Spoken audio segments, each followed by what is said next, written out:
eles colocaram a sua fé em ação. Não foi só de palavras, né?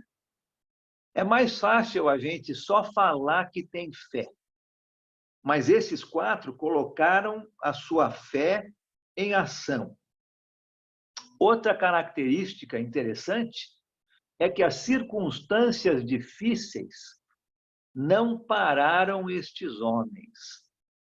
Não importa a circunstância, eles continuaram. E Jesus viu isso nesses 4 homens. Eles trabalharam em conjunto. Imagina a dificuldade de levar este homem paralítico até em cima do telhado e depois baixar este homem até onde Jesus estava. Tiveram coragem. A gente pode pensar em muitas características que Jesus viu nestes homens, quando ele olhou para cima. Mas Jesus não somente olhou para cima, ele olhou para baixo, quando o paralítico chegou. E ele viu aquele paralítico bem na sua frente, talvez aos seus pés. Interessante que, imediatamente, Jesus foi na fonte do problema. Você viu ali? Ele disse para o homem, olha, os seus pecados estão perdoados. Jesus foi direto na fonte do problema.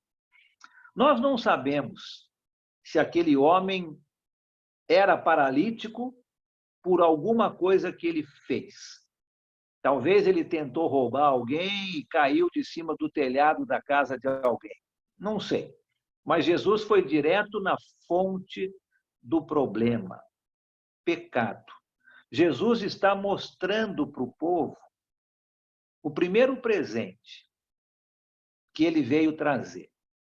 Antes que Jesus curasse a parte física daquele homem, ele vai curar os seus pecados.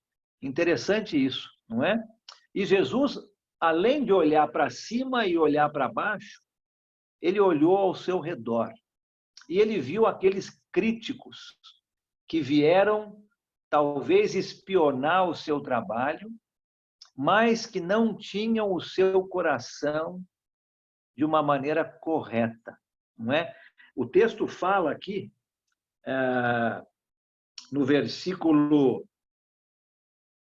6 e 7, que alguns mestres da lei começaram a conversar, e talvez com eles mesmos, não é? Dizendo, quem é esse homem?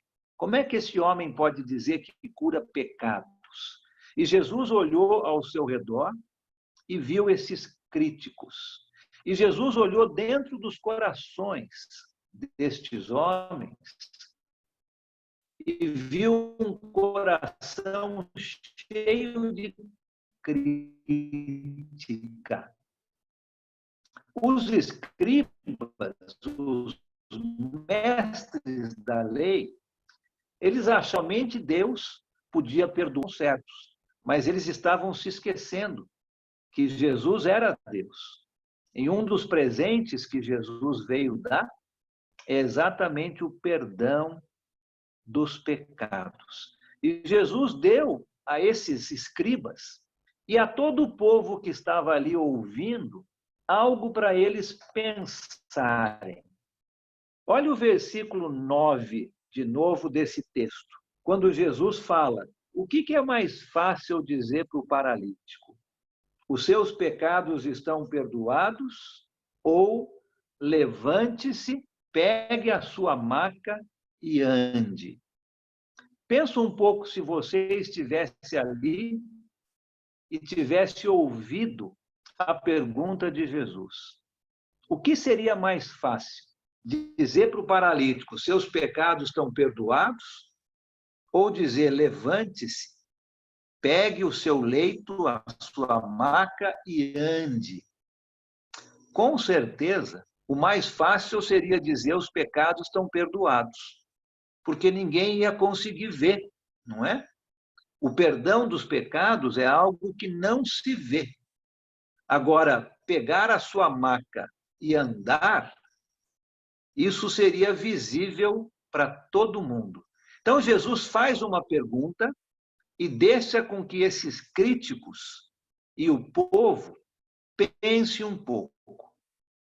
E aí, para mostrar o seu poder, para mostrar que ele realmente havia curado, libertado, retirado os pecados daquele homem, ele então faz o mais difícil. Fala para ele andar, ele pega a sua maca e anda.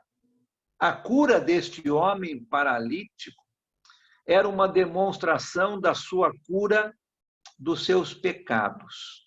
Jesus mostrando o porquê que ele veio, nessa primeira história, para trazer perdão. Depois dessa história, você tem o chamado de Levi. Levi é o mesmo homem chamado Mateus, que foi o autor do Evangelho de Mateus. Como nós vimos com Marcos, não é? Marcos tinha dois nomes, João Marcos. Um era o seu nome romano e o outro era o seu nome hebraico. Aqui você também tem. Você tem Mateus Levi. Mateus, o seu nome hebraico, Levi, o seu nome romano. E como Marcos está escrevendo para os romanos, ele vai chamá-lo de Levi, mas é o mesmo Mateus. E você tem, logo depois da cura do paralítico, o chamado de Levi. Interessante que Jesus estava aqui se associando com pessoas que os judeus não tinham o costume de se associar. Nós vamos ver nessa história que lemos que Jesus vai se associar com pecadores e publicanos. A palavra publicano significa um coletor de impostos. Levi era um coletor de impostos. E Levi coletava impostos do seu próprio povo, do povo judeu, para entregar para Roma. Isso fazia com que Levi fosse odiado pelos judeus. Então, só o fato de Jesus estar conversando com um coletor de impostos, para os judeus que estavam seguindo Jesus, isso seria algo terrível, né? Jesus se associando com pessoas que o judeu comum jamais se associaria. Mais uma vez, Jesus vai mostrar o presente que ele veio trazer: perdão dos pecados. E Jesus aqui vai chamar um inimigo dos judeus para ser um dos seus discípulos, um dos seus apóstolos. O Evangelho de Lucas, nós não vamos ler, mas que conta esta mesma história do chamado de Levi, diz que Levi deixou tudo para seguir Jesus.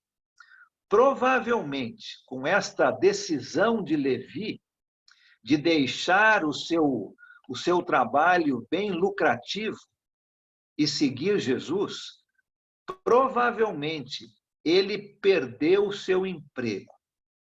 E Roma não iria chamá-lo de novo para ser um coletor de impostos. Mas mesmo assim, Levi deixou tudo para seguir Jesus. E ele convida os seus amigos, que eram publicanos como ele. Essa era provavelmente a sua roda de amigos, para ouvir Jesus. Interessante isso, né? Assim que Levi convida Jesus para ir na casa dele, ele também convida outras pessoas para ouvirem Jesus. E na casa de Levi tinha os críticos de novo. Como nós vimos na mesma história do paralítico, aqui nós vemos os críticos de novo, não é? Ao redor dessa casa. E aqui você tem os escribas e os fariseus. Nós já falamos um pouquinho sobre os escribas, os mestres da lei. Quem eram estes homens? Os mestres da lei, ou os escribas, eles eram os advogados da lei de Moisés e eram estudiosos da lei de Moisés. Sabiam muito bem sobre a lei e cuidavam muito da maneira como a lei havia sido escrita. Então, eles eram os intérpretes da lei. Eles conheciam bem a lei que Deus deu através de Moisés e interpretavam essa lei para o povo. E ensinavam a lei. Eles eram os mestres da lei, os professores.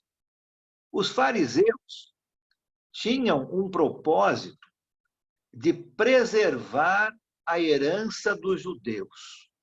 Eles não gostavam que os judeus tivessem amizade com outros povos. Os fariseus queriam que os judeus ficassem puros, que não se contaminassem com outros povos. Era um grupo de judeus muito influentes, um grupo de judeus que cumpria quase que ao pé da letra a lei de Moisés, os fariseus. E eles tinham pessoas muito respeitadas dentro do seu grupo. Você talvez vai ouvir de alguns deles no Evangelho de Marcos, ou você vai ouvir de alguns deles em outros evangelhos, como, por exemplo, Gamaliel e Nicodemos.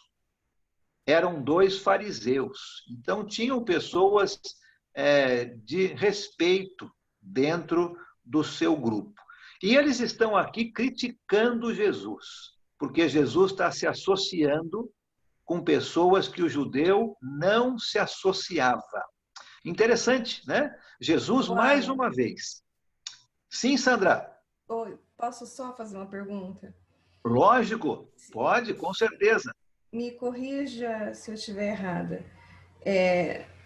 Durante todo o Novo Testamento, pelo menos eu não sei se existe, Jesus, ele sempre estava perto, ou então ele nunca criticava, não, ele nunca afastava as pessoas dele, muito pelo contrário.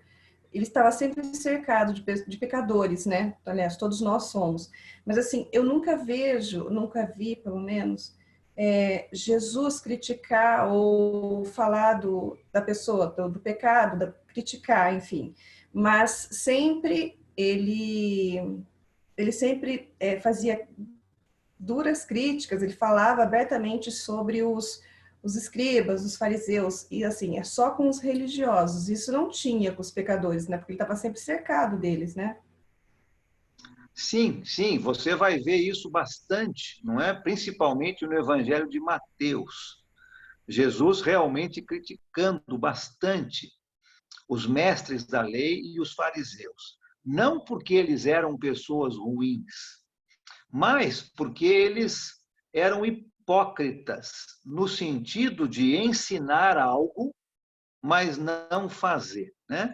Era aquele tipo, olha, faça o que eu falo, mas não faça o que eu faço, não é? Então, o fariseu e o escriba, o mestre da lei, eles eram craques em dizer para o povo judeu que eles estavam errados porque eles não cumpriam a lei, tinha que fazer isso, tinha que fazer aquilo, sabiam de cor, mas eles mesmos não faziam. E Jesus, então, criticou muito esse grupo de pessoas. Não é? Eram pessoas como as outras, mas as outras, muitas estavam ali para aprender de Jesus. Os fariseus e os mestres da lei, não, porque eles achavam que já sabiam de tudo. Então, Jesus, muitas vezes, vai criticar esse grupo de pessoas. Você tem toda a razão, né? O povo, não muito. Mas esse grupo de pessoas que era responsável pelo ensino, esse Jesus vai falar bastante contra eles. Tá certo? Tá joia, obrigado. E da mesma forma, a gente também não deve nunca ficar apontando o erro dos outros, né? Porque Jesus pede para que a gente chame essas pessoas, né? Para que apresente o evangelho. Então, realmente não existe o Jesus criticando o pecador ou falando que você está errado. Ele sempre estava junto dessas pessoas, não para influenciá-los, lógico, né? E mesmo esses religiosos conhecendo a da lei, eles, na verdade, eles não viviam, é isso que você quer dizer. Apesar deles conhecerem a lei, ensinarem isso, só que eles não viviam isso, né? E que isso sirva para a gente. Então. Exatamente. Exatamente, é isso mesmo, Sandra. Né? Uma coisa é você falar como você deve viver. Outra coisa é você viver dessa maneira. Né? E esse grupo de pessoas, os fariseus, os mestres da lei, não viviam como eles falavam que deveriam viver. Então, você está vendo aqui nessa história que Jesus não está rejeitando os pecadores e os publicanos, de jeito nenhum. Os fariseus e os mestres da lei estavam, mas Jesus não. Jesus até dá um exemplo de um médico aqui, né? Dizendo que esses amigos de Levi, os pecadores, os coletores de impostos, como Levi, eram pacientes que precisavam de um médico. E Jesus veio ali para ajudar esse tipo de pessoas, não é? Então, Jesus aqui no começo do capítulo 2 está demonstrando um dos presentes para o qual ele veio. Ele veio dar algo de presente para o povo. E você pode pensar em você, né? Nós vamos aplicar isso para nós. O primeiro presente é perdão. Perdão. O segundo presente é liberdade. Liberdade. Vamos continuar lendo o nosso texto? Olha lá o capítulo 2, começando no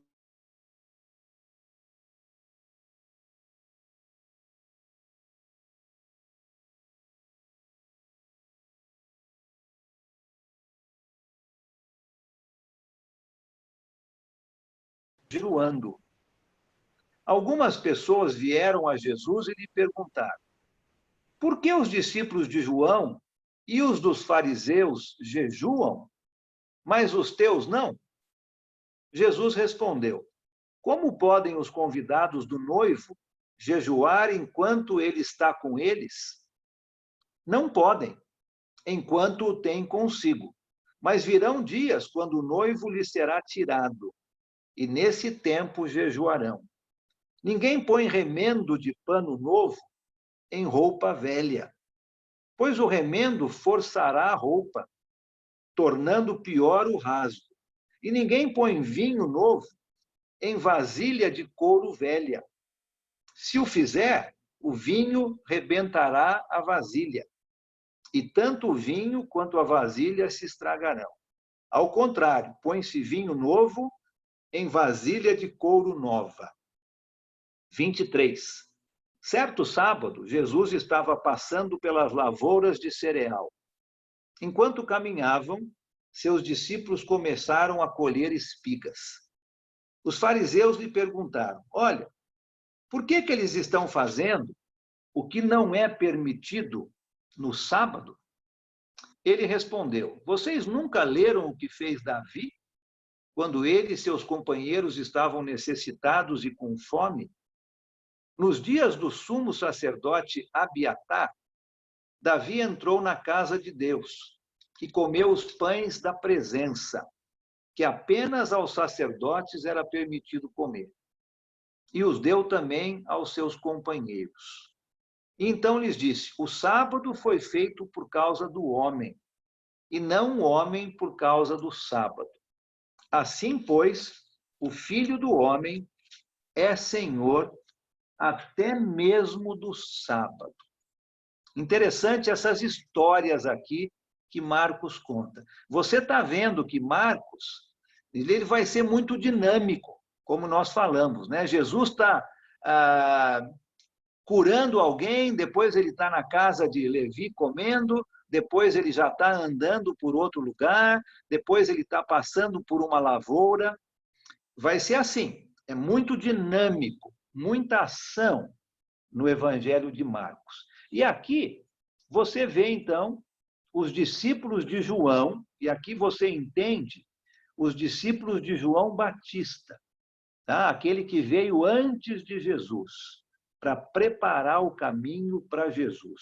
Marcos não vai falar muito sobre isso, mas esses discípulos de João são discípulos de João Batista.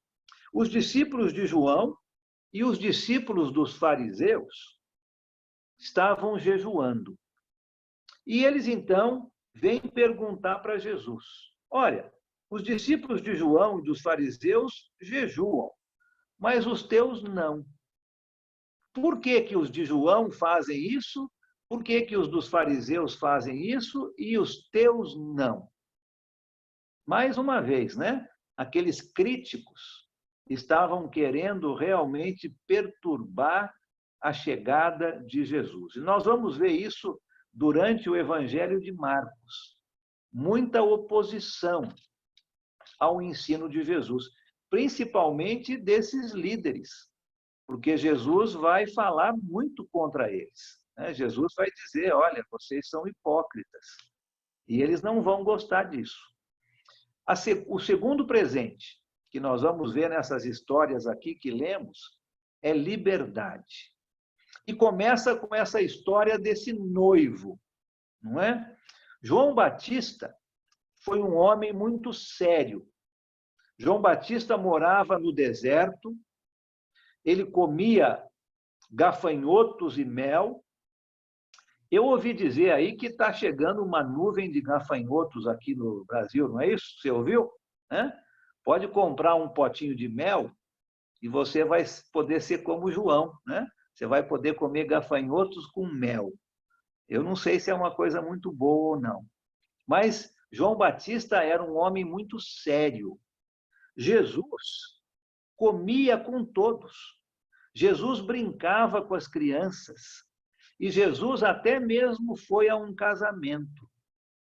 Muito diferente de João Batista. E os discípulos de João estão notando essa diferença, até mesmo nos seguidores de Jesus. Olha, os discípulos de João jejuam e os teus discípulos não, não é? Os fariseus pensando a mesma coisa. Eles haviam tornado a religião algo muito pesado, algo muito triste. Era lei para tudo. Você tinha que fazer isso, tem que fazer aquilo, não pode fazer aquilo, não pode fazer aquilo.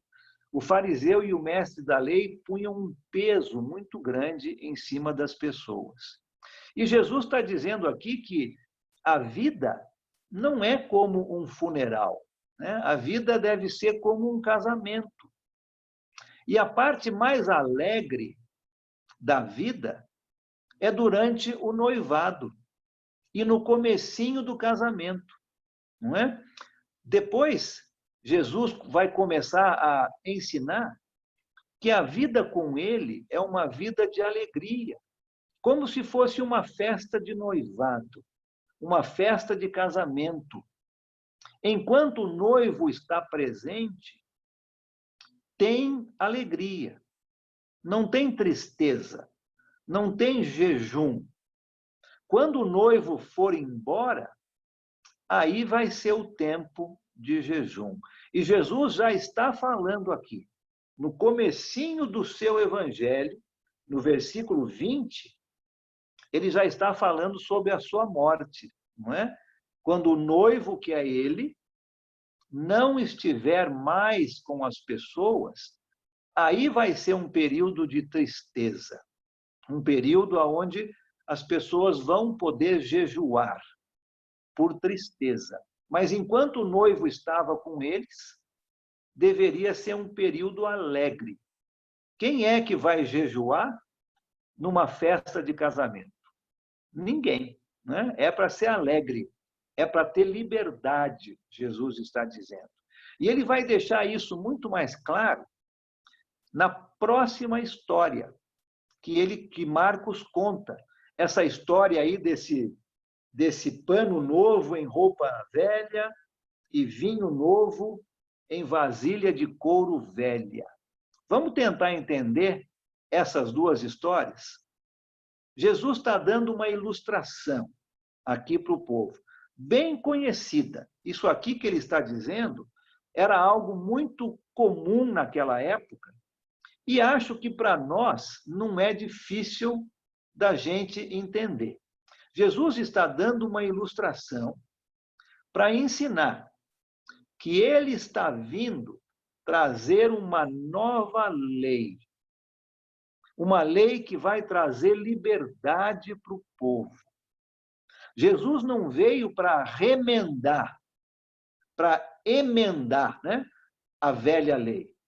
Ele não veio para fazer um remendo, nem uma emenda na velha lei. Ele veio para trazer uma nova lei. Da mesma forma que você não costura, você não coloca um pano novo numa roupa velha, porque senão aquele remendo vai forçar a roupa e vai fazer um rasgo maior. Do mesmo jeito que você não coloca vinho novo numa vasilha de couro velha, porque quando o vinho fermenta, ele vai romper aquele couro velho. Você não faz isso. Então, a lei que Jesus vai trazer vai ser uma nova lei. Não vai fazer um remendo na velha lei, nem um emendo na velha lei, mas ele vai trazer uma nova lei. E esta nova lei tem a ver com liberdade, tem a ver com vida, tem a ver com alegria, tem a ver com uma vida nova. Jesus já tinha libertado os pecados, trouxe perdão para o paralítico e para Levi, duas pessoas que os mestres da lei rejeitavam, né, aqueles doentes e os coletores de impostos. Jesus veio trazer perdão para essas pessoas e agora Jesus vai trazer liberdade. Ele vai trazer uma nova lei. Não é um remendo da velha, mas é uma nova lei. Uma lei que vai trazer liberdade para o seu povo. E ele termina essa ideia de liberdade falando sobre o sábado. De novo ali, você viu que Marcos já juntou 3 histórias praticamente ao mesmo tempo. Primeiro, Jesus conversando sobre um casamento, depois ele fala sobre este remendo, e agora os discípulos de Jesus já estão num sábado colhendo algumas coisas. O sábado, para o judeu, era um dia sagrado. O sábado, para o judeu, era um dia onde o judeu não poderia trabalhar. Mas os mestres da lei, os escribas, né, aqueles intérpretes da lei, estavam interpretando a lei de uma maneira errada com relação ao sábado, colocando um peso muito grande em cima do povo. E Jesus vai mostrar aqui que o ensinamento daqueles homens era errado. O sábado não veio para trazer um peso para o povo. Ele vai terminar dizendo que o sábado foi feito para o homem, né? Não o homem para o sábado, como o mestre da lei ensinava. Mas o sábado foi feito para o homem. Jesus veio mostrar uma liberdade que ele está trazendo para todos. Nos versículos 23 e 24 do capítulo 2, parece aqui que os discípulos de Jesus estão violando o sábado, não é? Eles estão andando pelas lavouras de cereal e estão colhendo cereais, colhendo trigo, milho, que quer que fosse ali que eles estavam colhendo. E o sábado, como nós falamos, era para ser um dia de descanso, um dia onde a família judaica se reunia para falar sobre Deus. O patriarca, né, o avô, talvez, ou o pai, reunia toda a família e eles passavam o dia relembrando todas as histórias de Deus. Lembra que eles não tinham uma Bíblia, como você e eu temos. Não dava para pegar uma Bíblia e falar: olha, ô Joãozinho, ô Ritinha, abre lá em Salmos capítulo 3. Não dava para fazer isso. Hoje a gente pode, mas eles não podiam. Então, o patriarca juntava toda a família e ele relembrava, ele contava as histórias sobre Deus. Isso era no sábado. Mas, de maneira nenhuma, qualquer pessoa era proibida de se fazer alguma coisa. E aqui, eles estão colhendo espigas num dia de sábado. Parece que eles estão violando a lei do sábado. E Jesus vai dizer não. Jesus vai dizer de maneira nenhuma, não é? E ele usa o exemplo do rei Davi. Ele diz: olha, se um rei com fome pode comer um pão que não era reservado para ele comer, então eu, que sou o Senhor do sábado, Jesus está dizendo, eu posso colher cereais no sábado. O sábado foi feito para o homem e não o homem para o sábado. Jesus veio trazer uma liberdade da lei de Moisés, uma liberdade que os escribas, os mestres da lei, não conseguiam entender. Terceiro grande presente que Jesus veio trazer. Olha o capítulo 3. Vamos entrar aqui no capítulo 3 e nós vamos ler os versículos de 1 a 12. E eu vou terminar aqui com este texto. Terceiro presente é compaixão. Nós falamos disso na aula passada e vamos falar de novo aqui. Jesus, então, veio trazer perdão, liberdade e compaixão. Olha a compaixão de Jesus nessas próximas histórias. Capítulo 3, começando no versículo 1. Noutra ocasião, estava ali um homem com uma das mãos atrofiada. Alguns deles estavam procurando um motivo para acusar Jesus. Por isso, o observavam atentamente, para ver se ele iria curá-lo no sábado. Jesus disse ao homem da mão atrofiada: levante-se e venha aqui para o meio. Jesus lhe perguntou: o que é permitido fazer no sábado? O bem ou o mal? Salvar a vida ou matar? Mas eles permaneceram em silêncio. Irado, olhou para os que estavam à sua volta e, profundamente entristecido por causa do coração endurecido deles, disse ao homem: estenda a mão. Ele a estendeu e ela foi restaurada. Então os fariseus saíram e começaram a conspirar com os herodianos contra Jesus, sobre como poderiam matá-lo. Versículo 7. Jesus retirou-se com seus discípulos para o mar, e uma grande multidão, vinda da Galiléia, o seguia. Quando ouviram a respeito de tudo que ele estava fazendo, muitas pessoas procedentes da Judéia, de Jerusalém, da Idumeia, das regiões do outro lado do Jordão e dos arredores de Tiro e de Sidom foram atrás dele. Por causa da multidão, ele disse aos discípulos que lhe preparassem um pequeno barco para evitar que o comprimissem, pois ele havia curado a muitos, de modo que os que sofriam de doenças ficavam se empurrando para conseguir tocar nele. Sempre que os espíritos imundos o viam, prostravam-se diante dele e gritavam: tu és o Filho de Deus. Mas ele lhes dava ordens severas, para que não dissessem quem ele era. Compaixão.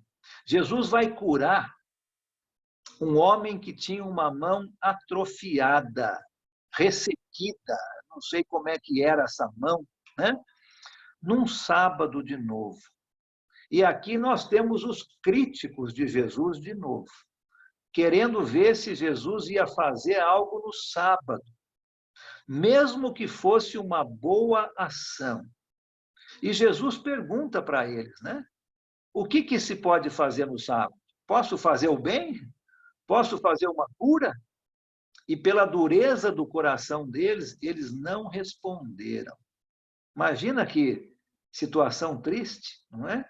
Vendo que aquele homem poderia ser curado, mas porque era um sábado, eles não queriam admitir. E Jesus viu isso, Jesus viu a dureza de coração daqueles homens, e ele poderia ter esperado mais um dia, né? Ele podia ter feito essa cura domingo. Ele podia ter falado para o homem, ó, volta amanhã. Mas ele não fez. Mais uma vez, ele demonstrou compaixão para aquele homem.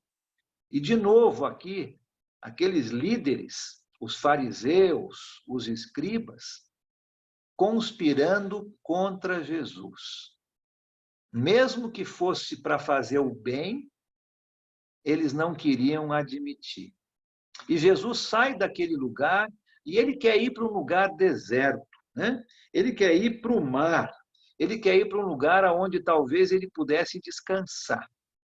Mas uma grande multidão estava seguindo Jesus. E você tem aqui no versículo 8 as regiões de onde aquela multidão estava vindo, de muitos lugares, do sul até o norte, né? Lá de Jerusalém até as regiões de Tiro e de Sidom. Uma região grande, uma multidão muito grande, seguindo Jesus, querendo ouvi-lo e querendo receber a cura. E mesmo Jesus estando cansado, ele teve compaixão. E a palavra de Deus ensina que ele curou a muitos, a muitos. E ele até precisou entrar dentro de um barco para ficar no mar, para poder ensinar. O tamanho de gente que tinha ali para ouvir Jesus. Então você tem no capítulo 2 e no comecinho do capítulo 3, Jesus vindo para trazer 3 presentes. Presentes para você e para mim. Presentes para o povo daquela época. Perdão, liberdade e compaixão. Como nós fizemos na semana passada, eu quero terminar hoje, rapidamente aqui, que já é 9 horas, já são 9 horas, né? Dando algumas lições práticas do que nós vimos. Tá? Se você tem a sua caneta, o seu papel, marca essas lições para depois você pensar um pouco mais. Da cura do paralítico. Quais são as lições práticas para você e para mim?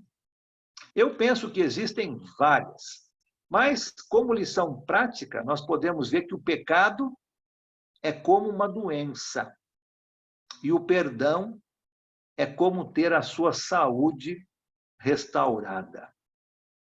Nós precisamos ajudar nossos amigos a chegarem perto de Jesus. Como é que aqueles 4 fizeram, né? Não mediram esforços para trazer o seu amigo para perto de Jesus. Às vezes, a cura que Jesus oferece custa um grande esforço da nossa parte. Olha o quanto custou para aqueles 4 amigos. Algumas lições práticas aí dessa cura. Do chamado de Levi. Quais são algumas lições práticas para as nossas vidas? Quando Jesus chama, nós não devemos esperar. Essa palavrinha, procrastinação. Até é difícil de falar, né? Procrastinação. É uma palavra perigosa.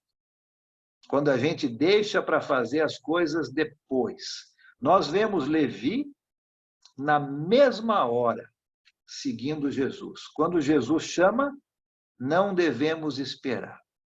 Devemos ir a Jesus com o coração aberto e não com críticas. Daquelas histórias sobre liberdade que nós vimos ali no capítulo 2, o que a gente pode aprender de lição prática? A vida com Jesus é uma vida alegre, é uma vida festiva. E nós devemos aproveitar este período que nós temos com Jesus, enquanto nós estamos vivos. Vamos aproveitar, vamos ter uma vida alegre. Vamos lembrar que Jesus trouxe uma nova lei. Não era uma lei que prendia, como a velha lei, mas uma lei de liberdade, uma lei que liberta. Jesus nos libertou da velha lei. E da compaixão de Jesus, Jesus tinha muita compaixão. E eu e você, que somos seus discípulos, nós precisamos imitar Jesus. Precisamos ter compaixão para com as outras pessoas. Falamos bastante hoje, né? Vimos bastante história. O Evangelho de Marcos vai ser assim: um capítulo só, um pouquinho do outro, mas quanta história nós já cobrimos. E é assim que Marcos vai ser, porque ele quer que os seus ouvintes, os romanos, prestem atenção. A mente romana era uma mente que não parava, estava sempre em ação. E é assim que nós vamos ver Jesus, o servo de Deus. Alguém tem alguma outra pergunta, algum comentário que gostaria de fazer antes de nós terminarmos?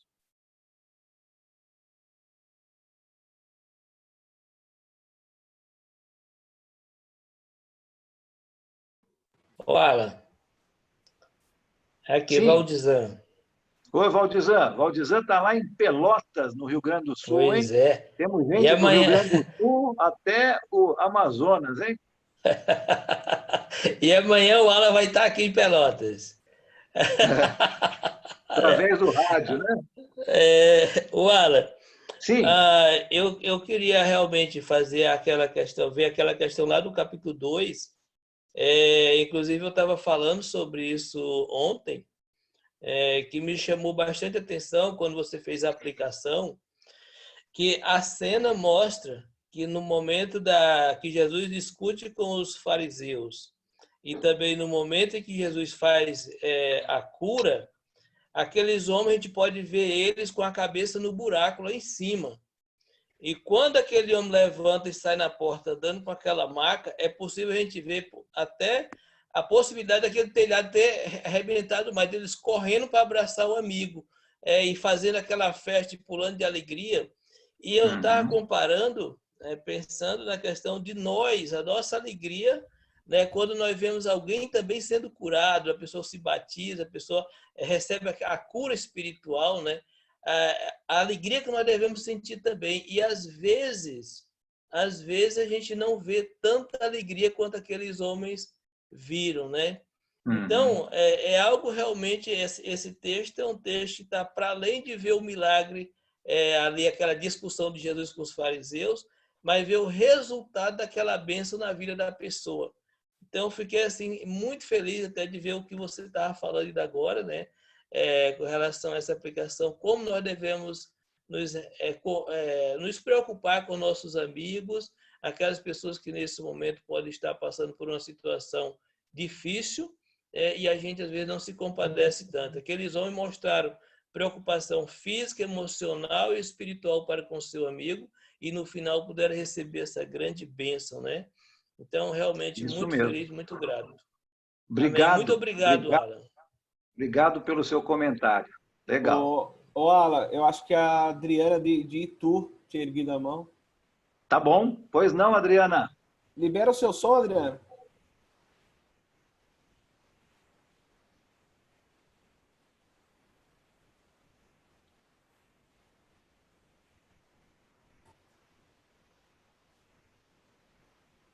Não estamos te ouvindo, ô, Adriana. Dri, libera o som. A Adriana de Itu, não está liberando o seu som. Não estamos te ouvindo.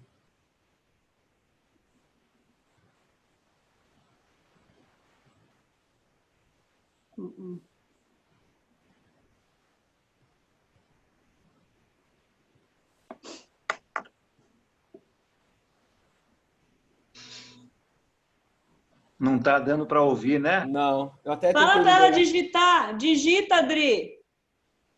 A pergunta. Essa aí que apareceu é a minha irmã, Cíntia. Oi, Cíntia. Oi.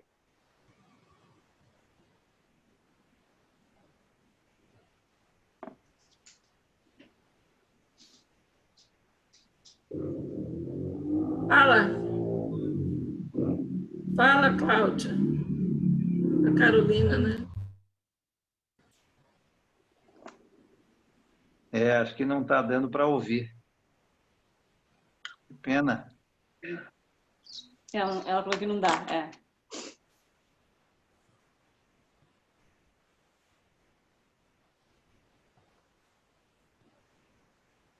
Eu acho. Ô, Alan, acho que era só ela. Não sei se o Valdivino tinha alguma coisa para falar, tinha liberado o microfone. Adriana, depois, se você puder, você manda essa pergunta ou seu comentário e a gente conversa, tá? Eu sinto muito aí que não deu para ouvir.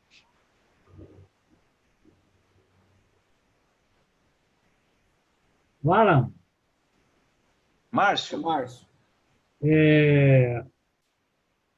tudo isso que você falou aí, essas lições que nós estamos aprendendo com Jesus, o perdão que ele veio trazer, a liberdade, a compaixão, essa alegria que Jesus trouxe para nós, o tempo que ele ficou aqui na Terra, igual você falou na primeira aula e frisou um pouquinho no começo, Jesus trabalhava muito, não é, para que isso acontecesse, para que ele trouxesse o perdão para nós, enfim, tudo isso que você falou.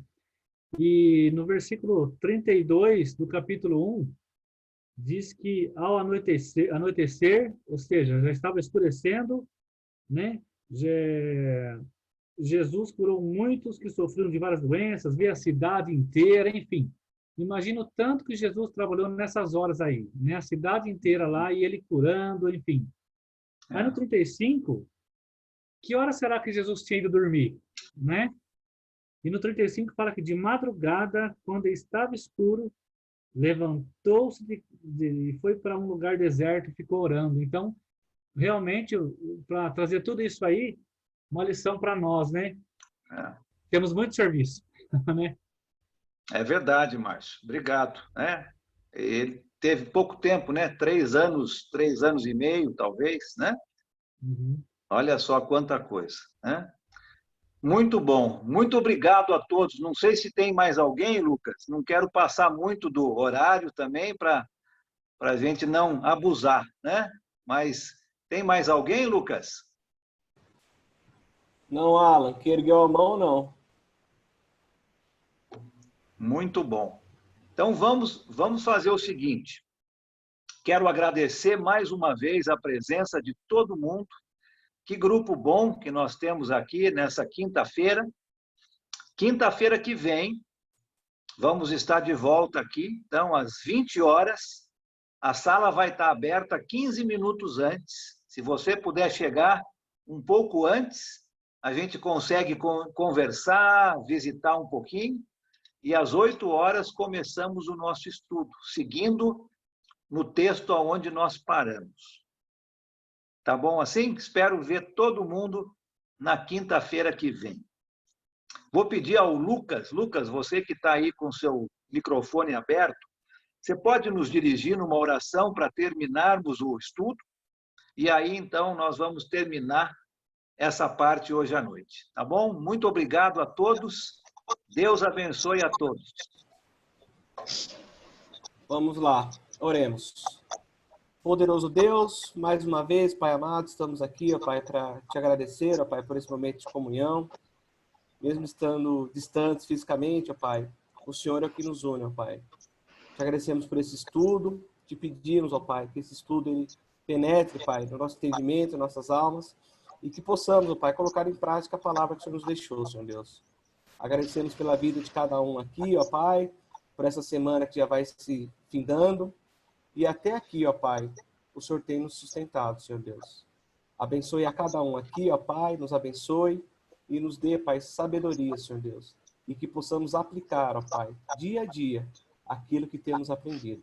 Em nome de Jesus que oramos agradecidos. Amém. Amém. Amém. Amém. Muito bom. Amém. Muito obrigado, Alan. Obrigada, Obrigada. gente. Boa Boa noite a noite. Boa Boa noite. noite. Irmãos, Deus abençoe. Deus abençoe.